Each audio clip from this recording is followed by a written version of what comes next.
Hello，大家好，我係李子敬，今日係2025年6月1號，今日咧想同大家分享幾件事嘅。首先，王晶導演之前喺網上批評姜濤人肥歌雞冇賤，咁究竟姜濤嘅經理人花姐有幾嬲呢？姜濤同花姐又幾咁冇品呢？另外啊，馬斯克前日正式卸任美國嘅政府效率部，咁究竟佢同特朗普係唔係已經反目成仇呢？佢眼角瘀咗，又係唔係俾人打呢？最後，印度國防參謀長喬漢最近接受訪問嘅時候，終於承認戰機被中國製戰機擊落啦。究竟當時印度輸得幾慘呢？佢又點解唔肯講有幾多架戰機俾人打咗落嚟呢？咁開始之前，希望大家右下角嗰度免費訂閱我哋嘅頻道，留言讚好，同埋將呢條片廣傳開去，等更加多嘅市民可以了解一下西方媒體唔想你知道嘅真相。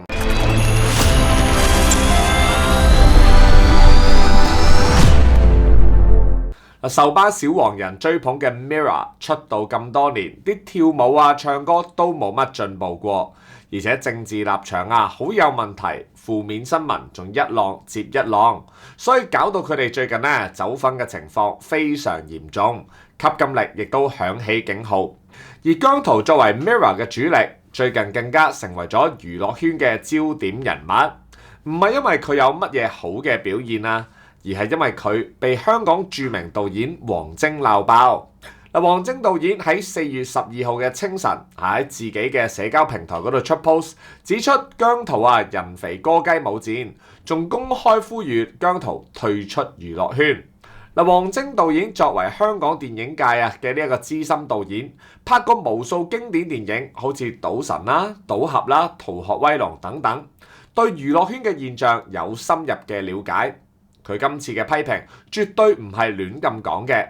佢更加指出姜濤呢啲流量明星根本就係資本同媒體平台炒作出嚟嘅產物，完全冇實力可言啊！王晶導演仲感慨咁樣話：當年出道嘅港星好似周星馳啊、劉德華啊、梁朝偉，邊個唔係獨當一面撐起半邊天㗎？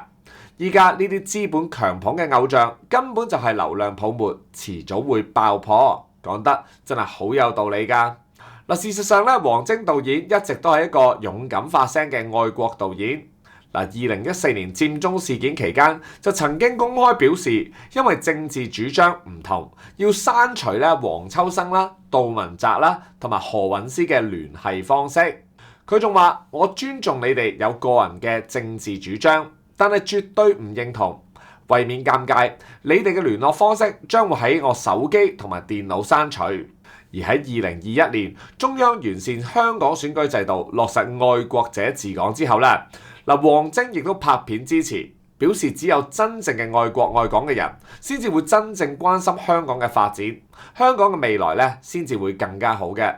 呢啲言行充分顯示咗王晶導演係一個有原則、有擔當嘅愛國導演。原本有前輩批評，後輩就梗係要虛心學習啦。但係呢個姜濤唔係啊，佢同佢經理人花姐前日竟然好串咁樣回應王晶導演嘅金石良言啊！花姐喺 ViuTV 嘅節目《女淘米撈花生 show》裏邊，竟然話自己睇到王晶嘅批評之後好嬲，嬲到想喺 IG 出 story 反擊，仲話已經將內容打埋出嚟啦。最後被同事勸咗。作為經理人，花姐唔係教姜濤點樣虛心接受前輩嘅批評，反而係想公開反擊，真係一啲專業操守都冇啊！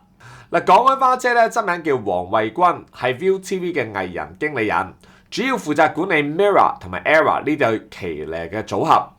花姐喺娛樂圈好多年㗎啦，原本係 TVB 嘅幕後人員，後嚟跳槽去到 ViuTV， 憑住全民造星呢個節目捧紅咗 Mirror。但係花姐嘅管理方式一直備受爭議，好多人覺得佢淨係識得炒作，唔識培養藝人嘅真正實力，咪搞到旗下藝人成日出現負面嘅新聞咯。姜濤自己喺節目裏邊仲好串咁樣話自己乜都冇做，唔明點解成日都係佢中槍。佢仲話自己唔係頂流，從來冇咁講過。佢仲話我好中二病啊，唔係中二病，係中二中學2年級病。記得佢，希望有一日可以證明翻俾佢睇。如果各位觀眾唔知道乜嘢叫中二病嗱，佢係指咧呢一個青春期青少年啊，成日自以為是、不被理解，甚至乎覺得咧不被世界容納嘅心理狀態，有時會出現一啲咧幼稚嘅舉動同埋諗法。但係其實你乜嘢狀態都冇關係啊！問題係，喂，姜濤你入咗行咁多年，唱歌跳舞真係冇進步過喎。呢啲唔係淨係王晶導演一個人講啦，網上好多正常人都係咁講。嗱，姜濤同埋花姐唔反思自己嘅不足，反而覺得自己被針對，呢啲咪就係好離譜咯。而且姜濤仲扮晒嘢話鬧我 OK， 但係唔好鬧咧支持佢嘅人。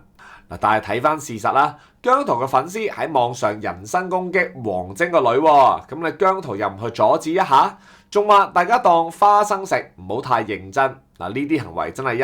啲責任感都冇啊！作為一個公眾人物，姜濤應該要教導自己嘅粉絲理性討論，而唔係縱容佢哋喺網上亂咁攻擊人啊嘛。事實上咧 ，Mirror 呢幾年真係好多負面新聞㗎，好似佢哋其中一個成員 AK 成日將新冠病毒講成武漢肺炎，公然抹黑我哋國家，真係好離譜。至於姜濤咧，就曾經被媒體揭發全身黑衫喺銅鑼灣黑暴現場被警方調查，之後又被爆公審女網友唱歌咪嘴、行為失常、精神有問題等等負面消息。就連知名度最低嗰個 Frankie 陳瑞輝，最近亦都被爆出黑材料，話佢圈外女朋友 Christy 私生活混亂，又同 AK 捲入爭女風波。而 Mirror 另外一個成員呂爵安嘅後援會，亦都被爆賬目不清，所以佢哋咧真係冇乜邊個係好嘢。喺咁多負面新聞之下，正常人都睇清楚佢哋嘅真面目，唔再支持佢哋，唔怪得知人氣大跌啦。點都好啦，藝人嘅一言一行係好影響年輕人嘅。呢班黃絲藝人為咗自己嘅利益，都唔知煽動咗幾多年輕人，摧毀咗幾多美好嘅前途。所以咧，希望市民睇到呢班人幾咁無恥之後，可以遠離佢哋，支持一啲愛國愛港嘅藝人，好似鄧紫棋謝霆鋒等等啦，唔好俾黃絲藝人有機會教壞我哋嘅下一代啦。講完 Mirror， 跟住講下馬斯克。咁特朗普咧，舊年贏咗美國總統選舉，今年1月咧重返白宮之後，即刻咧四周圍點火頭，又話要喺加拿大做美國第52個州，又話要出兵奪取格陵蘭同巴拿馬運河，仲向我哋國家嘅產品加關稅，真係好離譜。佢仲請咗全球首富 Tesla 同埋 SpaceX 嘅始創人馬斯克掌管新成立嘅政府效率部，負責咧裁減開支同埋人手。不過佢哋亂咁炒人，影響公共服務，就搞到天怒人怨啦。馬斯克因為呢單嘢搞到一鑊粥，唔單止得罪晒美國班公務員，仲令到咧啲人對佢間公司 Tesla 神憎鬼厭。結果咧 Tesla 嘅股價一路插水，所以咧馬斯克亦都咧喺較早之前咧已經宣布咗將會離開政府效率部，專心翻去做生意啦。咁咪好咯。馬斯克佢1971年咧喺南非出世之後，就移咗民去加拿大之後再去美國讀書，喺賓夕凡尼亞州大學畢業，主修物理同埋經濟。佢創辦嘅公司咧真係多到數唔晒，好似 PayPal 啦、Tesla 啦、SpaceX 啦、Neuralink 啦、The Boring Company 等等。隨住科技發展嘅熱潮，令到佢成為咧全球嘅首富，身家超過2000億美金，真係唔講得少㗎。不過咧，佢嘅性格同埋行為都好受爭議，成日咧出位言論同埋行為搞到新聞不斷。好似咧，特朗普今年1月重返白宮，請咗佢咧做呢一個咧政府效率部嘅長官之後咧，佢一上任就話要幫美國節省咧2萬億美金嘅開支。之後咧，但係搞唔掂，改口話1萬億，最後咧縮到剩翻1500億。而且咧佢嘅方法就係亂咁炒人。裁減咗成26萬個聯邦員工，仲賣晒政府資產，同埋咧取消補助，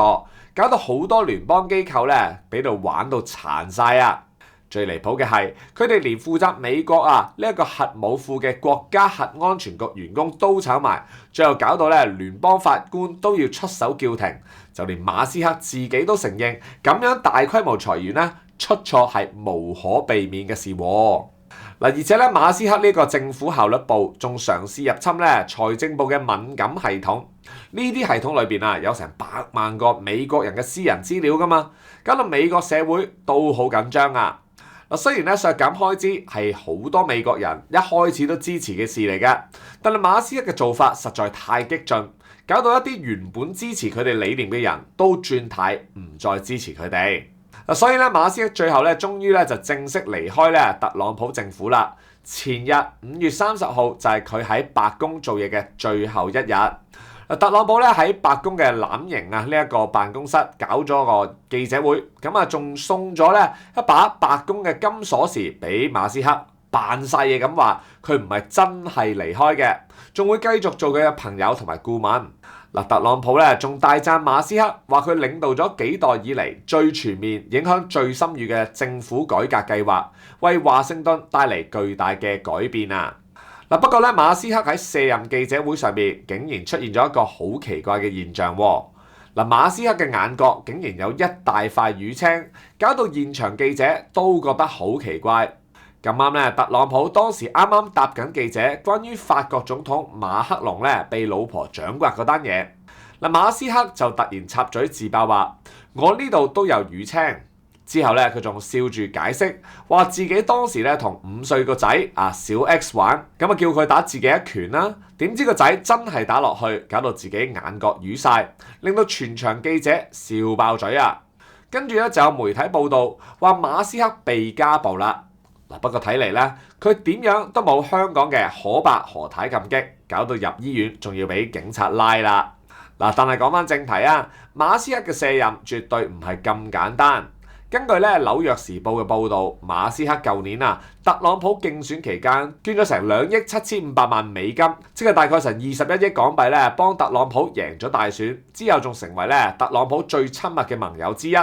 不過咧，報道仲爆料話，馬斯克喺嗰段時間咧吸毒嘅情況比之前所知嘅更加嚴重。佢唔單止食揈頭丸同埋迷幻蘑菇，仲大量服食俗稱 K 仔嘅氯胺酮，搞到咧膀胱受損。仲有消息人士話，馬斯克出街嘅時候都會帶住個藥盒，入邊有成20粒藥丸，包括興奮劑阿德拉，真係令人好震驚啊！其實咧馬斯克嘅私人生活亦都好混亂，佢嘅家庭生活咧越嚟越動盪，仲要處理咧好幾段咧錯綜複雜嘅關係，同埋涉及越嚟越多咧仔女私人法律糾紛。佢嘅行為舉止更加係反覆無常，曾經咧喺公開場合疑似做納粹嘅敬禮，仲侮辱其他內閣成員，真係令人好難接受㗎。不過咧馬斯克呢個人佢嘅野心真係唔細啊！最近咧喺德州 SpaceX 基地咧嘅演講裏邊就話咧 SpaceX 計劃咧未來幾年裏邊咧每年生產1000艘咧呢一個星艦，將咧幾萬個人類咧準備係遷移去到火星。佢仲話 Tesla 咧研發嘅機械人咧 Optimus 將會喺下一年出發，2027年第一次登陸火星，負責咧建設居住設施同埋維護供應鏈，減輕咧火星移民嘅壓力。馬斯克仲強調，人類必須成為多星球物種，避免咧地球單一嘅災難咧終結文明。未來咧仲會向小行星帶、木星衛星，甚至乎其他行星系統咧擴展咁話。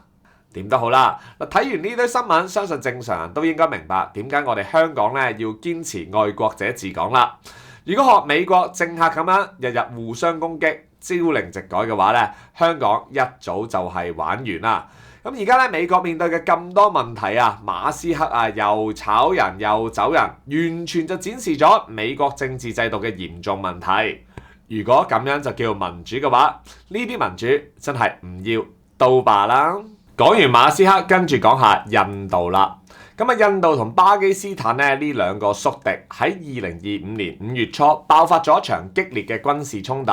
搞到全世界都好關注。呢兩個國家嘅關係咧一直都非常緊張，主要係因為咧克什米爾地區嘅主權爭議。克什米爾地區咧，自從咧1974年印巴分治以嚟咧，一直都係印巴兩國爭奪嘅焦點。咁雙方咧曾經多次咧爆發嗰度嘅戰爭，甚至乎咧引發過核戰嘅危機，係全世界最危險嘅地區之一。嗱，今次衝突嘅導火線咧，就係4月22號喺印度控制嘅呢個克什米爾地區咧發生嘅呢一個帕哈爾加姆槍擊案，咁有26個咧平民死亡嘅，包括印度同埋尼泊爾嘅公民。印度政府即刻怒屈，話係巴基斯坦支持嘅恐怖組織呢個查莫克什米爾抵抗陣線策動今次咧襲擊嘅。就係用呢樣嘢作為藉口，喺5月7號凌晨發動代號朱砂行動嘅空襲，攻擊巴基斯坦境內多個目標。不過巴基斯坦政府就強烈否認印度嘅指控，仲公開咗一份文件，話印度係自編自導今次恐襲嘅目標，就係要嫁禍巴基斯坦，用呢一樣嘢作為藉口去攻擊佢哋。巴基斯坦副總理兼外交部長達爾更加喺國會嗰度大爆料。為印度喺5月8號凌晨派出咗70至80架戰機入侵巴基斯坦領空，掟咗24枚炸彈，但係炸中嘅唔係乜嘢恐怖分子，而係清真寺同埋無辜平民喎，真係離晒譜㗎。既然印度咁樣做，巴基斯坦軍方就唯有即刻展開代號銅牆鐵壁嘅反擊行動啦，仲成功擊落咗5架印度戰機。包括3架法國製嘅陣風戰機啦，仲有米格29啦，同埋蘇30戰機各一架添。最令人振奮嘅係，巴基斯坦就係用我哋中國製嘅殲10C戰機，成功擊落印度嘅先進戰機嘅。今次就係中國戰機第一次喺實戰裏邊取得空對空擊殺嘅戰果，仲係法國陣風戰機第一次喺實戰裏邊被擊落添，真係好犀利啊！其實殲10C係我哋中國成都飛機工業集團設計製造嘅多發多用途。其實殲10C係我哋中國成都飛機工業集團設計製造嘅單發多用途戰機，配備先進嘅主動雙控雷達同埋霹靂15空對空導彈，性能可以講得上係世界一流㗎。巴基斯坦係除咗中國以外唯一裝備呢一款戰機嘅國家。佢哋係喺2020年訂咗36架呢啲殲10CE， 你CE 嘅意思即係出口版嘅戰機，同埋250枚霹靂15E 嘅呢個導彈嘅。第一批6架喺2022年交貨，現役嘅總數已經有20架啦。其實殲10C都已經絕對唔係我哋中國最先進嘅戰機嚟㗎啦。今次實戰嘅表現證明咗我哋中國軍事嘅實力，令到全世界軍事專家都大為震驚。講到呢度印度嗰方面當時嘅反應真係笑死人㗎。仲否認有呢件事，跟住仲話自己贏咗添。印度執政人民黨當時決定由5月13號去到5月23號，印度全國放10日假，慶祝佢哋喺朱砂行動嘅成就，真係自欺欺人啊！不過之後就連好多西方國家媒體都證實咗印度嘅戰機係真係俾巴基斯坦嘅戰機擊落咗，搞到印度好冇面。可能因為咁嘅關係啦，印度國防參謀長呢個喬漢最近喺新加坡香格里拉接受訪問嘅時候，終於第一次承認印度喺呢一場衝突裏邊有戰機損失，但係又死撐話巴基斯坦聲稱擊落6架印度戰機係完全唔正確喎。不過又唔肯講清楚具體數字，只係話重要嘅唔係戰機被擊落，而係點解被擊落。呢啲講法真係自欺欺人到極點，連自己輸咗幾多架戰機都唔夠膽講，唔知係咪可能唔係6架，係唔止6架啦，所以真係好鬼尷尬嘅。事實上呢場空戰已經引起全世界嘅關注，因為現代空戰嘅模式已經同過往好唔同啦。根據美國媒體新聞週刊 Newsweek 嘅分析，今次印巴空戰雙方一共出動咗125架戰機，歷時超過1個鐘頭。戰機之間交火距離超過160公里，完全唔係以前嗰種近距離嘅纏鬥式嘅模式，而係超視距Beyond Visual Range， 即係睇唔到嘅作戰。呢類新型嘅空戰模式，令到戰機嘅雷達、導彈同埋電子戰嘅系統重要性大大提升。而中國製嘅殲10C戰機正正喺呢方面有明顯嘅優勢。今次實戰證明咗中國嘅軍事技術已經超越咗好多西方國家，令到西方軍事專家都被迫要重新評估中國嘅軍事實力啊！嗱，其實咧，印度今次輸得咁尷尬，亦都係因為咧過往咧過分依賴西方國家嘅軍備。咁啊，印度空軍嘅主要戰機咧，嗱大多數都係法國同埋俄羅斯製造嘅。咁今次被擊落嘅陣風戰機，仲係印度使咗好多錢同法國買翻嚟嘅先進戰機，結果一上場就被我哋中國製造嘅殲十 C 秒殺，真係啦，令到印度同埋法國自己都好冇面啊！印度軍方仲要死撐話自己嘅戰略有錯誤，2日後已經補救翻，仲話之後嘅戰機全部出動，以遠距離為目標。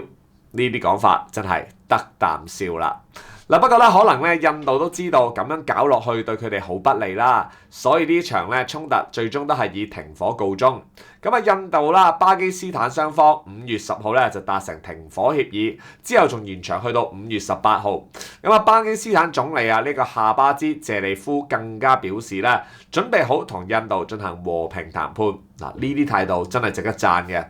事實上咧，印度同埋巴基斯坦呢兩個擁有核武器嘅國家咧，發生軍事衝突對全世界嚟講都係一個好大嘅風險。所以我哋中國外交部亦都多次呼籲咧，雙方要保持冷靜克制，透過對話和平解決爭議。呢個咪就係正確嘅做法咯。點都好啦，今次印巴衝突咧，印度輸到咁尷尬，仲要死撐唔認數，真係得啖笑。而中國製嘅殲十 C 戰機第一次實戰就咁犀利，證明咗中國嘅軍事實力，令到全世界都刮目相看。印度今次真係要好好反省一下自己嘅軍事策略，唔係淨係識得買西方嘅武器就以為自己好勁。我哋中國軍事實力嘅崛起已經係事實，西方國家想再打壓我哋中國都係徒勞無功嘅啫。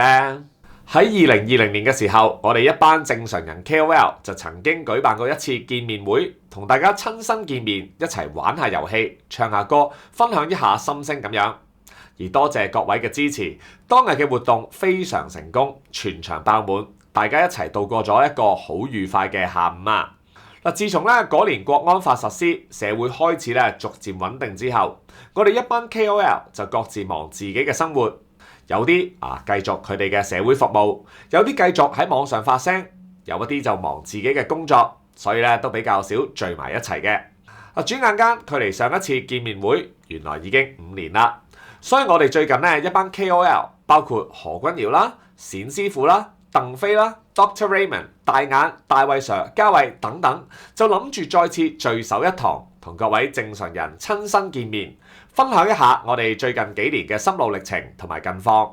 我哋依家定咗將會喺6月12號晚上7點喺沙田 Club One 水中天舉辦一次 KOL 見面晚宴。到時除咗有嘢食有嘢飲之外，仲有好多表演、遊戲同埋豐富嘅抽獎，希望可以同大家一齊聚聚舊。子敬已經將報名嘅連結擺咗喺下面嘅 description 同埋留言嗰度，又或者大家可以 WhatsApp 呢個電話9157145291571452報名，歡迎大家踴躍參與，希望到時可以見到你啦〜